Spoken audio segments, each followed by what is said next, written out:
Hello नमस्ते। धेरैजना विद्यार्थीले भन्ने गर्नुहुन्छ सर एकाडेमिक मार्क्स मात्र राम्रो भएर के गर्ने, आइएल्समा स्कोर ल्याएर मात्र के गर्ने, फाइनेन्सियल डकुमेन्ट छैन, जे गरे पनि फाइनेन्सियल डकुमेन्ट चाहिने त हो। सबै देशका लागि फाइनेन्सियल डकुमेन्ट चाहिँदैन। कति देशहरू छन् जसले तपाईँको एकाडेमिक मार्क्सको हिसाबले तपाईँलाई फुल स्कलरसिपहरू प्रोभाइड गर्छ। तपाईँलाई विदेशमा पढ्दा स्कलरसिप मात्र होइन, स्टुडेन्ट पनि पाइन्छ। स्कलरसिप पाएपछि त फी तिर्नु परेन, स्टुडेन्ट पाएपछि त तपाईँको लिभिङ एक्सपेन्स पनि कभर हुन्छ। तर त्यस्ता अप्सनहरूको बारेमा विद्यार्थीबाट पनि सायद कम रिसर्च भएका हुन् र हामी कन्सल्टेन्सीहरूबाट पनि अलिकति इन्फर्मेसनको कम भएको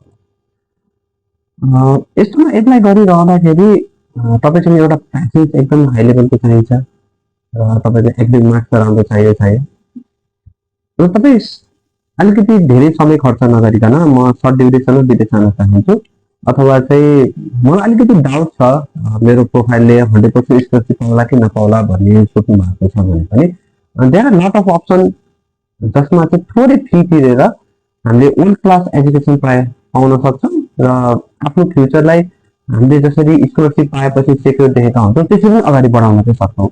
सो तपाईँसँग एकाडेमिक मार्क्स राम्रो छ र तपाईँसँग यदि आइएल्स पनि राम्रो छ, सक्नुहुन्छ पब्लिक युनिभर्सिटी विथ स्कलरसिपमै एप्लाई गर्नुहोस्।